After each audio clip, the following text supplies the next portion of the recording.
Welcome back to Life and Living. It's a heartbreaking truth, but cancer is the #1 cause of death for our children. Andrea Verdone Gorsegner is here to talk about the incredible work she's doing as the founder of Infinite Love for Kids Fighting Cancer. Welcome to the program, Thanks Andrea. for having me so much. It's a pleasure to have you. First, just kind of set the stage for us. How did you start this incredible organization? You have a powerful personal story to tell. Yeah, I think most people, when they start things like this, it starts with a story. And for us, my daughter Natalie, just before her 3rd birthday, on August 16, 2012, was diagnosed with high-risk acute lymphoblastic leukemia. And all of her symptoms had started less than a week prior. And they were things that a lot of kids get. It was a low-grade fever, and it was moodiness and little bloody noses, and then things started to kind of progress from there. Like what? Because symptoms and understanding the signs and symptoms is important for parents watching. I think for the main part with leukemias particularly, because there are so many different types of childhood cancer and they don't all have the same symptoms. Sure. But for leukemia, it was, we didn't notice her skin was very pale at the time. You see your child every day, so that was part of it. Now, I feel like I'm, partial oncologist. Now I can see like if a tone of skin is a little bit off. But it was really what was visible as parents is there was bruising out of nowhere. You figure it was just before she turned 3, so that's kind of natural for a kid that age to have bruises on their legs. But then we started noticing bruises popping up in odder spots, like higher up on her legs. Or the day she was diagnosed, actually, when we called the pediatrician back, we had seen a bruise right in her hairline, and there was just no way she could have hit her head in the middle of the night because she was with us, actually. Describe that moment when you find out your daughter is diagnosed with cancer. I've told this story a million times, and it's like, it still takes your breath away, just hearing those words about your child. I remember knowing that something was wrong, because when we had gone to the pediatrician and the look on her face when she told us that we needed to go to the emergency room, she had drawn blood there and it wasn't reading properly on her machines, and you could tell she didn't want to tell us, or me I should say, what she thought it could be. She didn't want to scare me. It was just myself and Natalie in the office at the time, and she sent us to the ER. They did additional blood work, and I can remember sitting in that dark room just waiting for results and thinking something was wrong, but I mean, my head didn't even begin to go to cancer.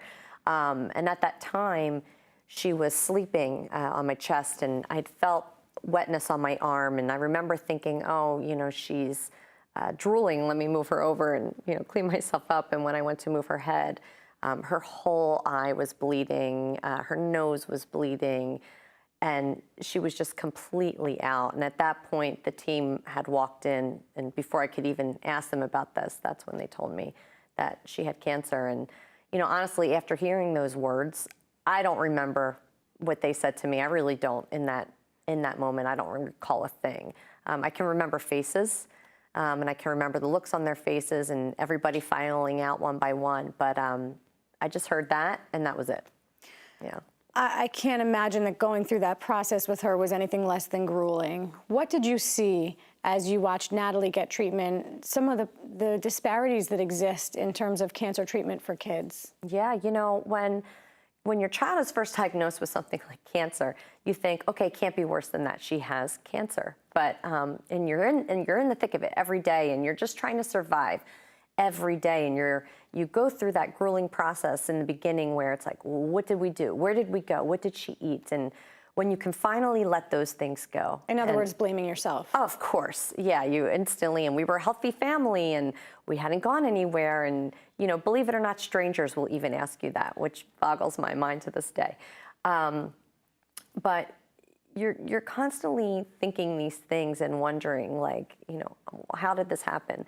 But then when you let go of that. Yeah, once you can let go of that, and you start, seeing things around you and hearing things. I remember being on Facebook, and I came across the Truth 365, and they have a documentary, and I started watching it one night and crying in my bed.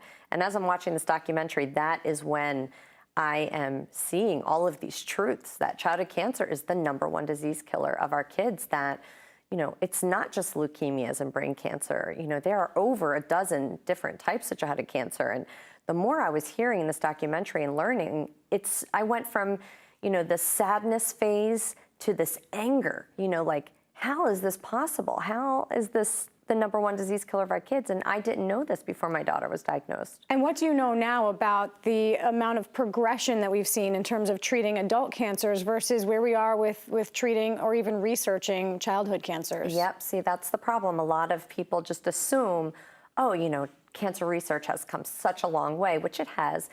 So of course it must be helping the kids as well. They see a lot of smiley bald kids through, TV infomercials. St. Jude's and things like exactly. that. Right. All doing great things. But at the end of the day, in the past 25 years, there have only been 3 new drugs developed for our kids. For any 25 type. years. 25 years. For any type of cancer. Any and you said type there are of childhood 17? cancer. There are over a dozen, about 16 different types of childhood cancer.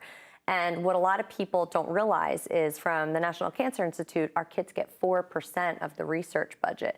Now that 4% is for all of the childhood cancers. So they just get umbrellaed. It's like, here you go. And now all of those different types of childhood cancers, they now have to divide that 4% amongst them all for research. And they're different. Wilms tumor is not the same as neuroblastoma, is not the same as leukemia, is not the same as brain cancer. So why did you start Infinite Love for Kids Fighting Cancer, which I know originally had a different name?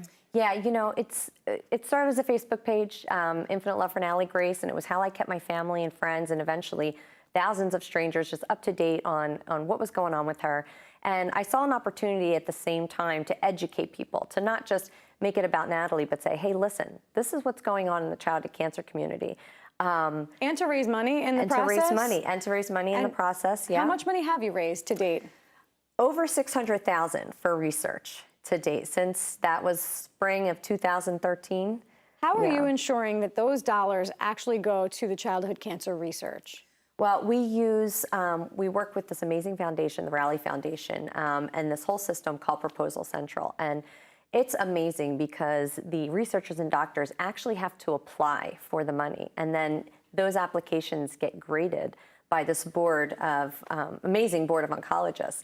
And how it works is basically the lowest scores are who gets the money. So every year for Infinite Love, we choose a different type of childhood cancer to focus on because there is a lot of research for leukemia, not that they're where they need to be, but then you have cancers like DIPG, and there's a 0% survival rate. So It's important to me, it's important to our board that each year we focus on a different type so we can also raise awareness for that type of cancer and funding for it as well.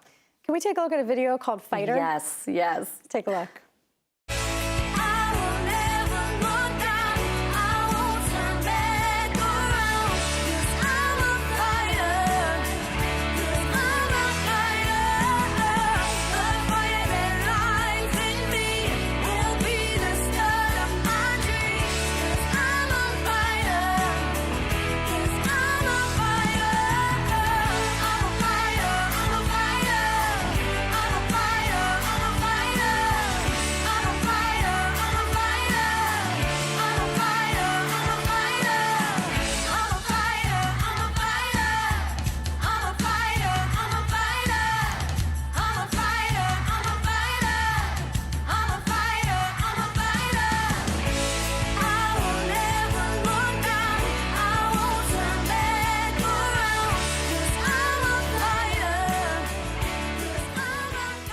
Amazing video. Yeah, There's a it's little great. girl in that video named Mia. Yes. Give you a second to talk about her, but you use this video as a chance to raise money, as an opportunity to raise money. Can you explain that a little bit?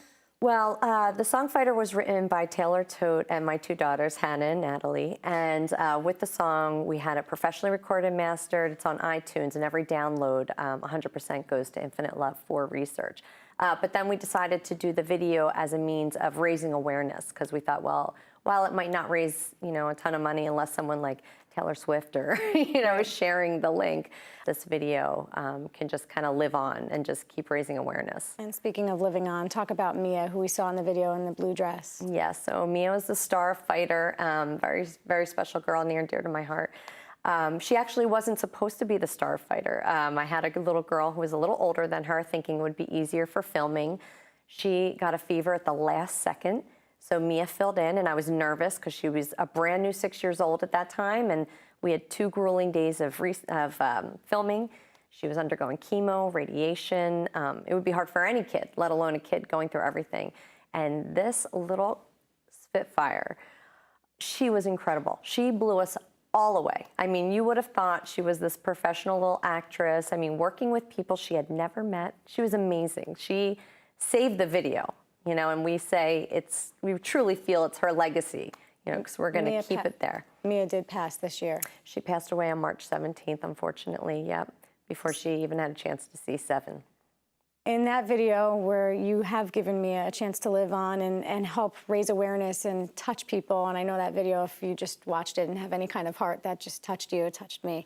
But we see people shaving their heads. I see you have short hair. Talk about what you and your daughter just did recently, shaving your heads. Yeah, so a couple of the firefighters that you saw in that video, they came to me with the idea of having a fundraiser, having a shave event as a means of raising money and honoring Mia.